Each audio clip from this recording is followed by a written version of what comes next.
a regra do ICMS, ao aumentar alíquotas, pode ser aplicável para o fato dos últimos 2 anos. Ela não aboliu a irretroatividade, não suprimiu, mas ela tem essa tendência, ou seja, ela representa essa violação à irretroatividade. Então, ela também é inconstitucional. Então, essa supressão não precisa ser total. Qualquer coisa que afete, macule ali o princípio para uma situação concreta já pode levar a essa inconstitucionalidade. Legal, professor. Eu estava tentando achar o número da ADC, eu não consegui, eu tentei ir no Google conseguir, mas foi muito rapidamente aqui, parece realmente ser a 13. Mas fica, então, de lição de casa depois para vocês darem uma olhadinha. Sempre é bom a jurisprudência do STF, a gente analisar, e aí a menção à ADC número 3 e, de repente, um outro número, se não for essa exatamente a que fala do IPMF, né, e da anterioridade. Bom.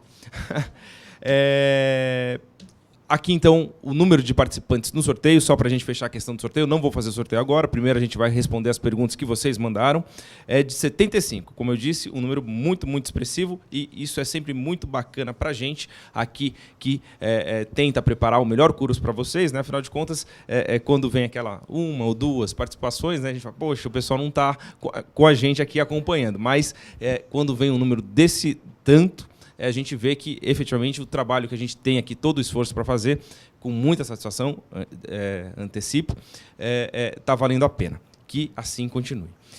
Bom, então, antes do sorteio efetivo, vamos para as perguntas. Foram 3 as perguntinhas sobre o tema da aula de hoje, professora, e 2 do nosso aluno Rafael, lá de Taubaté, e uma do nosso aluno Washington Luiz, lá de Linhares, no Espírito Santo. Eu vou começar com uma das perguntas do Rafael.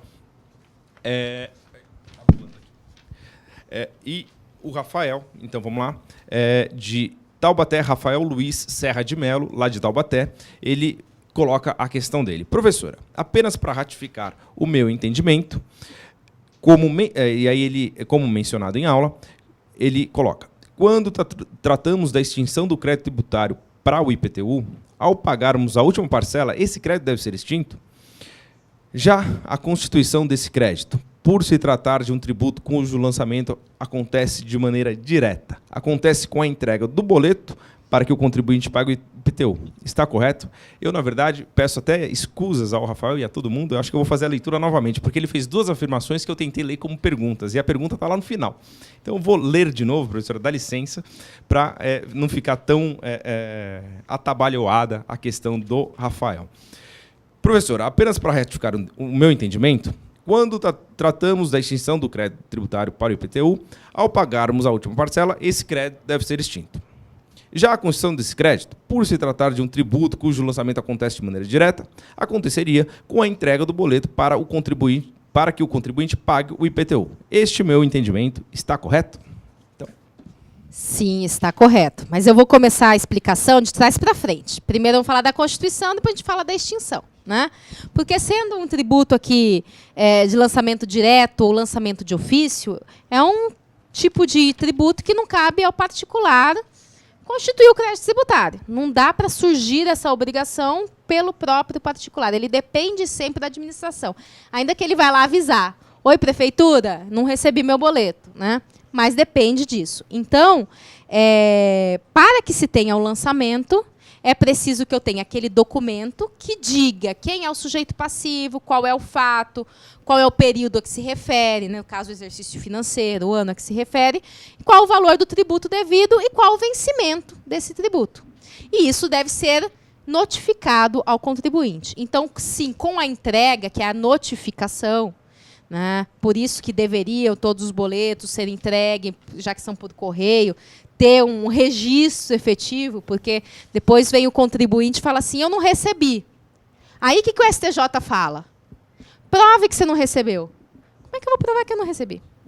Se alguém tem o controle, seria a administração, por meio dos correios, daquilo que ela enviou. Né? Então, deveria ser por AR, alguma coisa assim, como todas as outras notificações são feitas. Né? Mas, então, sim, a constituição do crédito se dá com a entrega, ou seja, a notificação do contribuinte em relação àquele lançamento, que, no final das contas, é um boleto. Agora, o vencimento do tributo se dá numa determinada data. Então, vamos dizer que seja fevereiro, 10 de fevereiro de 2013. Esse é o vencimento do tributo. A partir dali, ele é exigível. Agora, o que acontece com o parcelamento, só para a gente fazer um adendo aqui, o parcelamento é uma espécie de moratória. Posterga-se a possibilidade de pagar o tributo em parcelas. Então, se eu recebo o boleto e eu faço pagamento à vista, com esse pagamento extinguiu-se o crédito tributário. Agora, se eu recebo e eu opto por fazer o parcelamento, eu estou aderindo a um parcelamento. Efetivamente, eu pago a primeira parcela, isso significa que eu entrei num parcelamento, e aí, a cada mês, eu vou pagando, enquanto isso, o crédito fica com a exigibilidade suspensa. Quando eu pago a última parcela, aí eu fiz o pagamento. Então, aí extingue o crédito tributário. Se no meio do caminho eu esqueço, cessa a suspensão da exigibilidade, volta tudo a ser exigível, inclusive com as consectários da mora. Né? Então, essas particularidades não só do IPTU, mas de qualquer tributo que tenha algum tipo de parcelamento envolvido. Legal. Bom, dando sequência, a gente vai agora lá para o Espírito Santo, para o nosso aluno Washington Luiz da Silva Barroso, lá de Linhares, como eu disse, no Espírito Santo. E ele, antes de mais nada, dá boa noite à professora Fabiana, parabeniza pela aula e indaga. A súmula 584 fere claramente o princípio da irretroatividade, o que a torna, portanto, inconstitucional. Qual a fundamentação, professora Fabiana, utilizada pelo Supremo, que é o guardião da Constituição, para mantê-la em vigor, ou seja, utilizá-la ainda nos dias de hoje? Problema, para começar, é o claramente. Né? A gente tem esse adágio, né, esse aforismo latino que fala em claris cessat interpretatio. Né? Assim, poderíamos dizer em claris cessat escuris, a gente brincava na faculdade, etc. Né? Mas nada é claro. Às vezes você tem um preceito que é tão claro e você fala assim, mas como? Como que alguém entendeu diferente?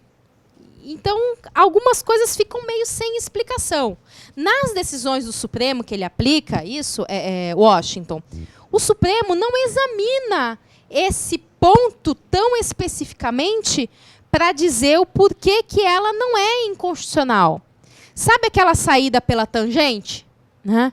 Então, fala assim, normalmente o assunto que se discute eu tenho uma determinada situação, vamos dizer a CSLL, e eu tenho que cumprir um dever instrumental, eu tenho que cumprir um requisito que vem depois, 3 meses depois da CSLL, eu tenho que apresentar uma determinada declaração. E nessa determinada declaração, às vezes não faz referência a um aumento de tributo. É que essa que é a questão. O ponto não está só na violação clara da irretroatividade. Porque, até mesmo em relação ao imposto sobre a renda, como o critério temporal passou a ser 31 de dezembro, isso já não tem essa discussão relacionada ou direcionada para aplicar a lei do ano de 2013 em relação ao exercício de 2012. Mas é utilizada a súmula 584 como repercussão em outras discussões. Discussões que não dizem tão diretamente aumento de tributo. Por exemplo, a instituição do Simples. Então, instituiu o Simples e o Simples alterou o regime, ou extinguiu-se o Simples, ou mudou uma categoria de sujeito que era do Simples para outro, do lucro presumido para um lucro real. Isso não é tão diretamente relacionado ao aumento de tributo, embora eu entenda que, se isso acarretar maior carga tributária, também é aumento de tributo e não pode retroagir. E aí o Supremo utiliza, nessas situações, dizendo assim, conforme a súmula 584, aplica-se a legislação que estiver em vigor no momento da declaração, e não do ano base. Então, apesar dos últimos 3 meses, você está, por exemplo, enquadrado num determinado regime jurídico de apuração, no momento da declaração, seu regime jurídico de apuração é outro. Então, eu aplico a lei do momento da declaração. Então, vejam que não é uma questão que o STF fala assim, não, eu estou aplicando uma lei que aumenta tributo para um fato que aconteceu antes. Ele usa aquele fundamento, aquele argumento da da súmula 584 para outras situações que não são tão diretamente aumento de tributo, para simplesmente falar, aplica essa legislação do momento da declaração. Só que o problema e a crítica que nós fazemos, e o próprio STJ faz, é que se esse novo regime jurídico de apuração implicar aumento de carga tributária, ele também está aumentando o tributo. Portanto, não pode aplicar a súmula 584 nem para isso. Né? É aquela interpretação desde o início que até o Gustavo reiterou, em nome da segurança jurídica, é que eu tenho que fazer essa análise. Tá? Espero que eu tenha esclarecido aí a sua dúvida. Esclareceu com certeza, professora. Bom, agora, para finalizarmos, então, as perguntas enviadas para a aula de hoje e depois irmos para o sorteio, de novo, como eu disse, o nosso aluno Rafael Luiz Serra de Melo, lá de Taubaté, aqui do interior de São Paulo, em Taubaté, ele faz uma segunda pergunta e ele faz menção até ao princípio da anterioridade. E aqui eu faço para a senhora, professora. Professora, diante do princípio da anterioridade tributária, gostaria de saber se ele é aplicado ao processo tributário. Exemplo, não houve o pagamento de um tributo em determinado ano. Após 3 anos dessa inadimplência, já correndo o prazo prescricional, uma lei reforma, por exemplo, o momento em que o prazo prescricional é interrompido. Isso afeta prontamente o processo? Exemplo, antes da prescrição se rompia com a citação e após a lei se rompe com o despacho judicial. Aí, bom, quanto à anterioridade, não. A anterioridade não se aplica ao processo tributário, ou seja, publicada uma lei que discipline decadência, prescrição, interrupção de decadência, recurso, qualquer outra situação, execução fiscal e assim por diante, ela vai se aplicar dali para diante, pode ser imediatamente. Depende da lei, se a lei vai fixar alguma vacatio legis ou não. Agora, a irretroatividade, aí já vai depender daquela análise. Análise conjunta sempre com o princípio da segurança jurídica. Né? Então, uma coisa, e até mesmo porque alguns elementos, como ele citou aqui, o Rafael citou, a questão da prescrição. Alguns assuntos, como decadência e prescrição, não estão tão pacíficos se são só processuais ou não. Por quê? Porque você tem o CPC disciplinando essa prescrição, interrupção de prescrição e assim por diante. Mas você tem o CTN também dizendo que se interrompe a prescrição, que recomeça a contar decadência em algum lugar, que decadência e prescrição são de 5 anos, qual o termo inicial, qual o termo final. Então, nós podemos tentar trabalhar com isso, olhando não simplesmente para essa dicotomia material e processual. Eu aproveito para trazer os ensinamentos do professor Souto Maior Borges, né, o pernambucano, eminente, excelente tributarista, e que ele critica, ele é bem crítico, vamos dizer, ele é um filósofo, não é um tributarista só. E uma coisa que ele critica são as dicotomias. Ele fala, toda dicotomia é burra. Porque você pretender enquadrar só em 2 pacotinhos, diante da infinidade e da complexidade que é, no caso do direito, às vezes vai coincidir, que vai dar certo, mas querer colocar tudo dentro do seu pacotinho, nem sempre dá. E aqui, em decadência e prescrição, é uma coisa que não dá. Então, se eu falar, por exemplo, o CTN traz que o prazo de decadência é de 5 anos, prescrição também é de 5 anos, tanto para lançar como para restituir o indébito, prazo termo inicial é X, Y, Z.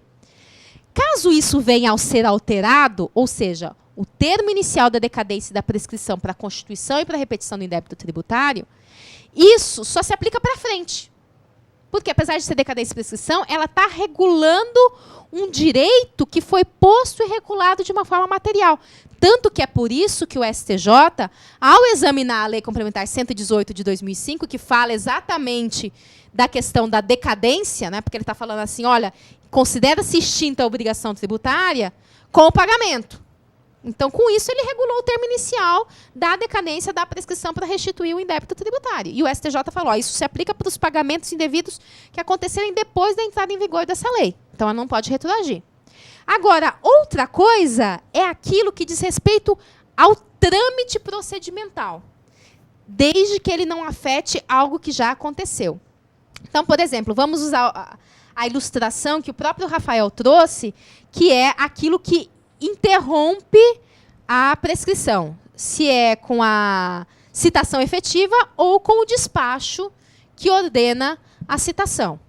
Então, de repente, imaginemos a situação em que um determinado sujeito ingressou com um sujeito, a fazenda, né, ingressou com a execução.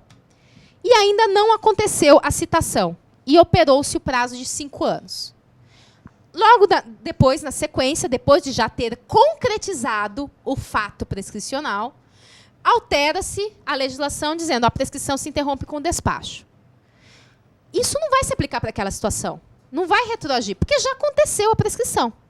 Agora, outra coisa é a fazenda ingressa com a execução fiscal, ou nem ingressou com a execução, mas ingressa com a execução fiscal, ainda não se completaram os 5 anos. Então, antes de completarem os 5 anos, muda-se a lei, e aí fala assim, a citação se interrompe com o despacho. E aí o juiz dá despacho. E aí a citação demora mais 2 anos para ser concretizada, né? Então, nesse caso, veja, não se trata de uma retroatividade. Ele não vai desfazer algo que aconteceu no passado. Ele vai se aplicar dali para frente, né, mas sem criar um prejuízo de desfazer algo que já tinha acontecido. Então, vejam que não é também uma retroatividade. É a aplicação sempre para o futuro. Perfeito. Com isso, então, pessoal, a gente encerra a questão dos debates, a parte dos debates, né? E vamos para o sorteio dos livros trazidos para a aula de hoje. Antes, só rapidamente, lembro a todos vocês que os slides trazidos pela professora Fabiana na aula de hoje e utilizados por ela no correr da exposição já estão no ambiente virtual, e vocês, então, podem já acessar o ambiente virtual e baixá-los, né, para que complemente suas informações anotadas em sala de aula. E fora isso, semana que vem, com vocês, volta, como normalmente acontece aqui, o professor Sabag na ancoragem das aulas. Dito isso, professora Patrícia, não, desculpa, professora Fabiana, a professora Patrícia Paiva é a coordenadora das pós aqui, não sei, de repente ela está pensando na pós tributária e eu linkei a ela. Professora Fabiana, temos 75 alunos participando, o nosso excelentíssimo monitor já fez a compilação de todos, já atribuiu numeração a todos vocês que mandaram perguntas, e aí então vou pedir para que a senhora me diga 3 números. O primeiro vai receber o Código Tributário Nacional, vai aparecer na tela para vocês mais uma vez aí, e toda a legislação correlata, Código Tributário Nacional, Constituição Federal e toda a legislação tributária correlata, esta obra organizada, melhor dizendo, pelo professor Eduardo Sabag, já na versão edição 2013, e com a possibilidade ainda de vocês atualizarem pela internet até novembro, até o começo de novembro deste ano de 2013. Então, lá no site da RT, editorart.com.br, vocês conseguem acessar esse livro e aqueles que tiverem interesse e aqueles que atuam com o tributário, adquiri-lo. Fica aí a efetiva recomendação. Então, o primeiro número, professora Fabiana, pode, por favor, me indicar para a gente já pescar na listinha ali do Vinícius, de 1 a 75. 64. Vamos, por favor, professora, pode falar para corroborar. 64. É isso. Vamos lá. Final, prestigiar. Olha lá. Vai para Minas Gerais, na nossa unidade em São Lourenço, nosso aluno Rogério Libânio Lopes da Silva. Então, Rogério, aí de São Lourenço, fica tranquilo, a gente vai providenciar o envio do Código Tributário organizado pelo professor Sabag para a sua unidade.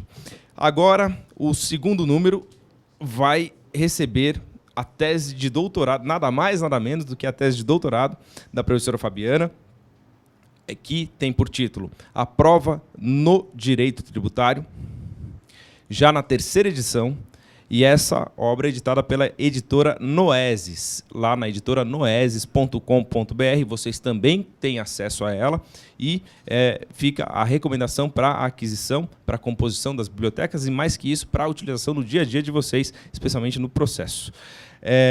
Então, aqui, a segunda obra a ser sorteada na aula de hoje, e professora, pode, por favor, me indicar mais um número. 36. 36. Vinícius, lá de Recife, no Pernambuco. Nossa aluna Laís Milena Moraes Barreto vai receber, e eu vou pedir, Laís, para a professora Fabiana já providenciar um autógrafo aqui para você. Vai receber, então, está aqui, nessa câmera, a tese de doutorado da professora Fabiana, A Prova no Direito Tributário, da editora Noesis. Está aqui. Bacana. Por último, vamos ver quem que vai ser o agraciado ou a agraciada. E eu digo, pessoal do Brasil, que o pessoal de São Paulo está aqui torcendo os dedos em peso na sala de aula para ver se vão receber.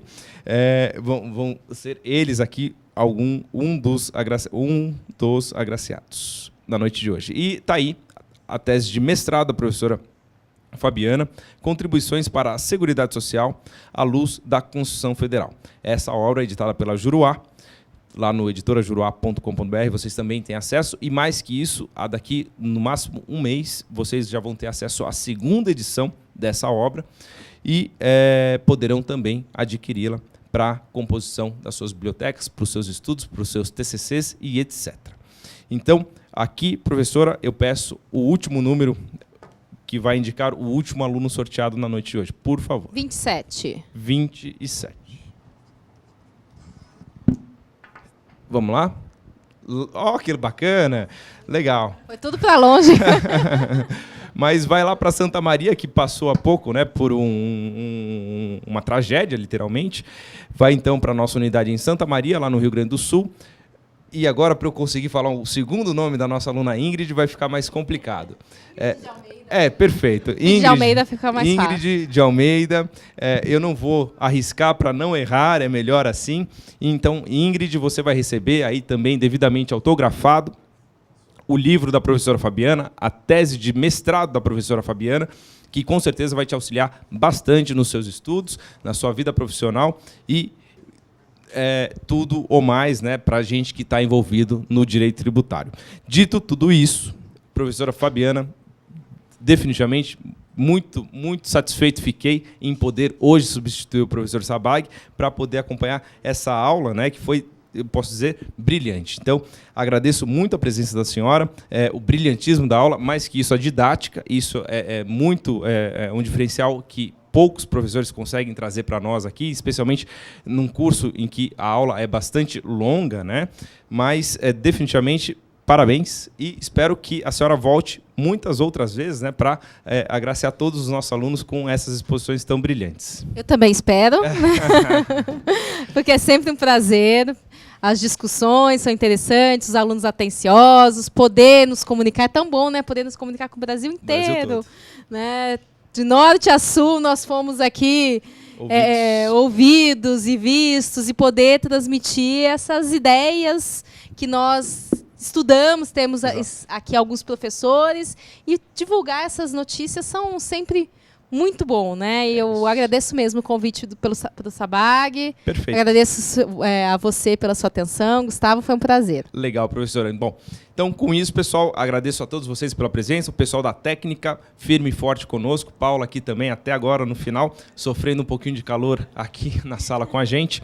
E a vocês, lembre que na semana que vem o professor Sabag dá continuidade normal ao curso. Então, nos vemos em breve e na semana que vem venham firmes e fortes para a sequência do curso de vocês. Até logo.